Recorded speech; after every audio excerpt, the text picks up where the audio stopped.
안녕하세요. 이번 딥다이브에 오신 여러분을 환영합니다. 영화 샤인 기억하시죠? 혹시 그 장면 떠오르시나요?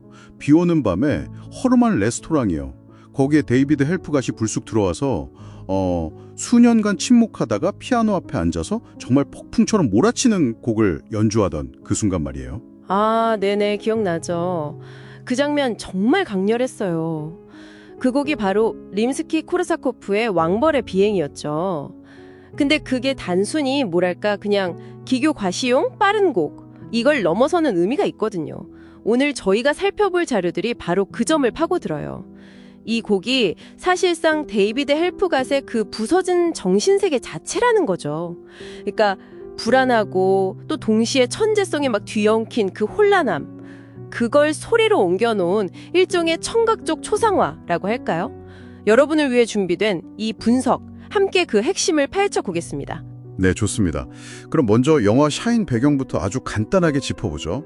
이게 호주 피아니스트 데이비드 헬프가 실화를 바탕으로 한 영화잖아요. 맞아요. 어린 시절엔 정말 천재성을 보였는데 아버지가 홀로코스트 생존자셨고 그 억압적인 사랑이랑 극심한 압박 속에서 결국엔 조현정동장의 진단을 받죠. 네, 정신적으로 무너지는 과정이 그려지죠. 영화에서도 보면 감정 기복이 엄청 심하고 생각도 막 혼란스럽게 하는 그런 상태로 나오고요. 그렇죠.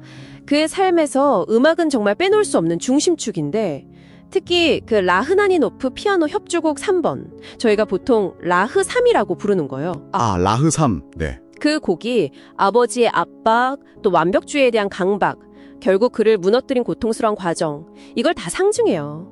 어떤 자료를 보니까 심지어 진정한 적수라고까지 표현했더라고요. 와, 적수라니 그 정도였군요.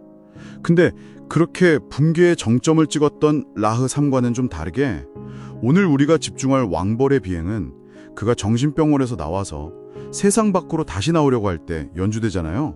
이게 좀 뭐랄까 재기의 신호탄 같은 걸로 볼 수도 있을까요? 그런 면도 없지는 않지만요.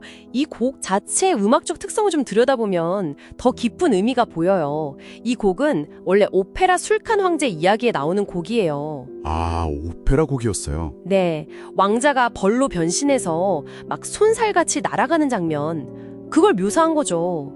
음악적으로는 무궁동, 퍼페투움 모빌레하고 하죠. 그러니까 끊임없이 움직이는 게 특징이에요. 아, 무궁동. 네. 속도도 엄청 빨라요. 분당 한 150박이 넘으니까요. 거의 쉬지 않고 16분음표들이 계속 쏟아지는데 이게 반음계적으로 움직여요. 반음계적이요? 네, 그러니까 음계를 막 미끄러지듯이 오르내리면서 현기증 나는 불안정함을 만들어요. 거기다 계속 반복되는 패턴이랑 A단조 특유의 좀 강렬하고 불안한 분위기가 더해지니까 아, 그래서 그렇게 정신없이 막 혼란스럽게 들리는 거군요. 네, 그렇죠. 영화는 바로 그 느낌을 데이비드 헬프갓의 내면 상태랑 딱 연결시킨다는 거죠.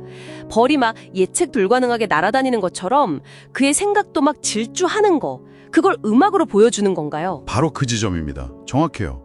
벌의 그 혼란스럽고 빠르게 변화하는 비행 패턴, 이게 영화에서 묘사되는 그의 조현정동장의 증상들 있잖아요. 예를 들어 생각의 질주라던가 아니면 빠르게 막 쏟아지는 혼란스러운 언어, 이것들의 완벽한 청각적 은유가 되는 거죠. 아하, 음악의 그 끊임없는 움직임, 또 반복적인 음표들, 이게 음악에 대한 그의 강박적인 집착하고 또 불안정하고 초조해 보이는 행동들, 이걸 그대로 투영하는 거예요. 어떤 자료에서는 이런 표현도 있더라고요. 왕벌의 비행은 불안이 어떤 소리인지 들려준다. 와, 그 표현 정말 딱인데요. 그렇죠. 이게 심리학적으로도 빠른 템포의 강렬한 음악이 좀 고조된 감정 상태랑 연결될 수 있다는 연구하고도 맥이 닿고요. 영화는 이 음악의 본질적인 특성을 통해서 그의 내면적 혼란을 관객이 귀로 들을 수 있게 만드는 거죠. 그러고 보니 그 레스토랑 장면에서요. 모습은 좀 흐트러져 있었지만 데이비드가 갑자기 이 곡을 정말 완벽하게 연주하잖아요. 그때 주변 사람들이 막 놀라면서도 뭔가에 홀린 듯이 빠져들죠. 단순히 나 아직 피아노 잘 쳐, 이런 과시 이상의 뭔가가 있었던 것 같아요. 네, 과시적인 면도 분명히 있죠. 천재성을 보여주는 거니까요. 하지만 더 중요한 건 그 연주가 그의 내면의 혼란과 불안, 그러니까 그 광적인 속도와 반복을 그대로 담고 있으면서도요. 동시에 그의 꺾이지 않은 천재성, 그리고 세상과 다시 소통하려는 그 덜박한 의지까지 함께 보여준다는 점이에요. 아, 양면적이네요. 네, 상태는 여전히 불안정하지만 음악이라는 자신만의 언어를 통해서 사람들과 연결되고 감동을 줄 수 있는 그의 능력, 이걸 증명하는 거죠. 어떻게 보면 병의 증상이자 동시에 그의 아주 독특한 예술적 힘이고 소통의 도구가 되는 셈이에요. 그렇군요. 물론 영화가 실제 데이비드 헬프가스의 삶이나 연주 실력을 얼마나 정확하게 그렸냐 이런 부분에 대해서는 논란이 좀 있었잖아요. 맞아요. 그런 비판들이 있었죠. 아버지 묘사라든가 전기적, 임상적 정확성보다는 좀 감정적인 울림이나 회복력 같은 주제를 더 강조했다. 이런 지적도 있었고요. 네, 있었습니다. 하지만 영화적 선택이라는 관점에서 본다면 왕벌의 비행 같은 음악을 통해서 데이비드의 경험, 그리고 그가 가진 그 놀라운 정신적 회복력 있잖아요.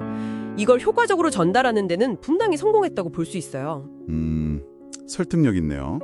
그의 그 강박적인 집착조차도 단순히 파괴적인 증상으로만 볼 게 아니라 역설적으로는 음악을 통해 세상과 다시 연결되고 궁극적으로는 자신만의 방식으로 승리하게 만드는 어떤 원동력으로 재해석될 여지를 남겨주는 거죠. 음악이 파괴의 도구였다가 또 구원의 통로가 되기도 하는? 바로 그 양면성입니다. 그걸 잘 포착한 거죠.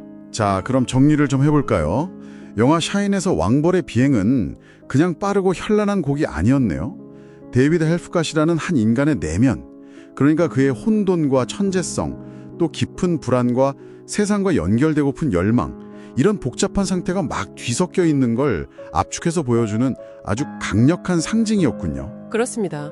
음악이 그의 고통을 비추는 거울이면서 동시에 그가 다시 세상 속에서 자신의 빛을 찾게 해주는 다리가 되어준 셈이죠. 와, 영화가 음악을 통해서 인물의 내면을 이렇게까지 생생하게 그려낼 수 있다는 걸 보니까 문득 궁금해지네요.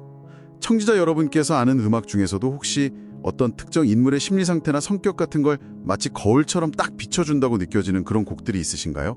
한번 좀 떠올려 보시는 것도 재미있을 것 같습니다. 다음 딥다이브에서는 더 흥미로운 분석으로 찾아뵙겠습니다.